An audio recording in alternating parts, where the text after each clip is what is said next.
terça-feira da 10ª semana do tempo comum, ano B. Seguimos ainda neste programa a leitura do Evangelho.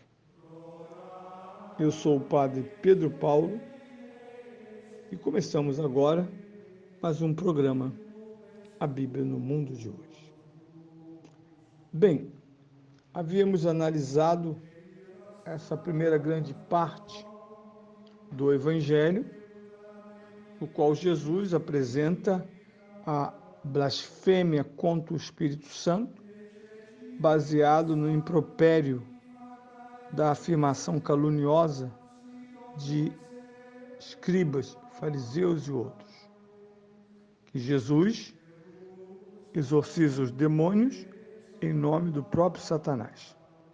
Além de não ter nenhuma lógica que sustente essa afirmação, implica em blasfemar contra o Espírito Santo. Porque no início dos evangelhos, Jesus aparece na sinagoga, esta mesma de Cafarnaum, e se apresenta com as palavras do profeta Isaías: o Espírito de Deus está sobre mim, o Espírito de Deus me empurrou, levou até o deserto para vencer Satanás.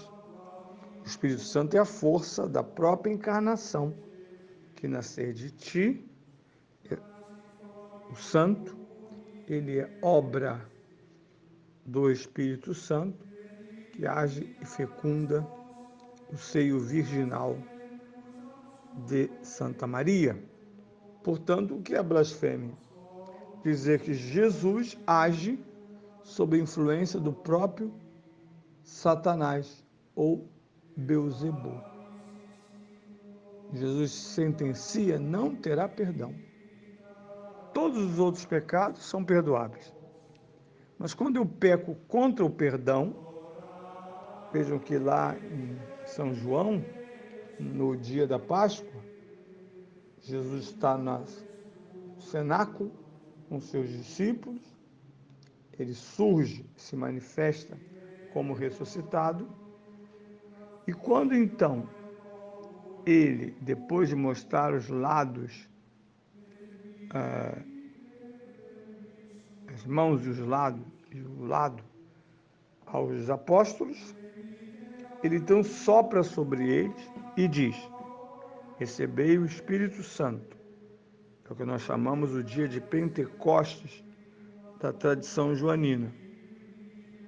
E logo sentencia que o Espírito Santo é a causa eficaz do perdão dos pecados. E sentencia de forma muito peremptória: a quem perdoardes os pecados, eles lhes serão perdoados. A quem os retiverdes, eles serão retidos. Portanto, uma blasfêmia contra o Espírito Santo inviabiliza a salvação de quem a profere. Simplesmente. É muito grave. Essa consciência de não blasfemar contra Deus, contra o Filho e contra o Espírito Santo. Assim também não blasfemar através da igreja. Isso é um dado básico nesta conversa. E a segunda parte do Evangelho retoma a situação original. Ele não tendo mais tempo nem para comer, atrai a atenção de seus parentes, que vêm à sua procura para levá-lo consigo. E aqui, mais uma vez, Jesus é magistral, porque depois de ouvir a notícia: tua mãe, teus parentes estão lá fora à tua procura, Jesus então reage dessa maneira, com uma pergunta: quem é minha mãe e meus parentes? Jesus então, segundo São Marcos, é descrito ao falar. Muito interessante. Semana passada, aquela assembleia que se omitiu diante da verdade, quando não corroborou a cura daquele doente, porque porque era dia de sábado na sinagoga. Hoje, Jesus olha para aqueles que estão à sua volta, com uma pergunta dirigida aos discípulos, aqueles que estão com o Cristo, que se purifica no templo. E sentem-se algo interessante, porque quando ele diz: quem são minha mãe e meus irmãos? Ele obriga aquelas inteligências a procurar o que parecia evidente: a sua mãe, né? Viúva de São José, o carpinteiro, e seus primos, Tiago e outros. Ele não deixa que a pergunta volte, uma pergunta retórica, mas olha em volta e dirige a resposta àqueles que estão em volta. Eis minha mãe e meus irmãos. Todo o fim do Evangelho é uma resposta à Assembleia.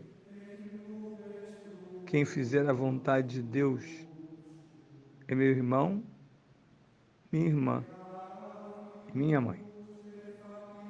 Então, o reino de Deus passa pela unidade trinitária, isto é, tanto o Filho como o Espírito Santo realizam, proclamam a vontade do Pai.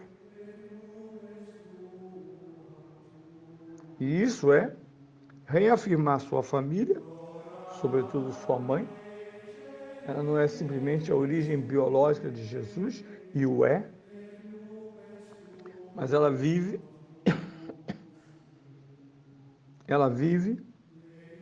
seguindo e servindo o Filho de Deus que ela gerou na carne sob o patrocínio do Espírito Santo.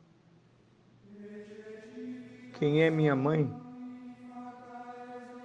E a mãe mesmo poderia responder: eis aqui a serva do Senhor, faça-se em mim segundo a vossa vontade. Assim é o Filho, sempre à disposição da vontade do Pai, mesmo quando parecem algo contraditório à realidade. Ele não está preocupado em agradar sua mãe, porque sabe que ela é agradada por realizar plenamente nela mesma a adoção vinda do próprio Pai. Esse é um elemento que precisa ser muito bem considerado. E com isso também, ele olhando em volta, ele define o perímetro da igreja. A igreja é família de Deus na terra.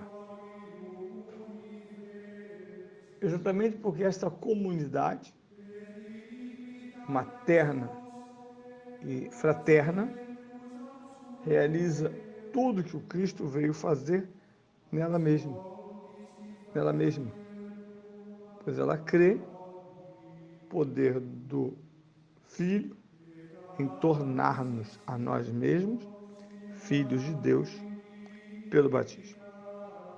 Esse dado conclui-se para nós sobre o mistério da igreja, que vem decantado nos vários escritos do Novo Testamento. Quem é a igreja?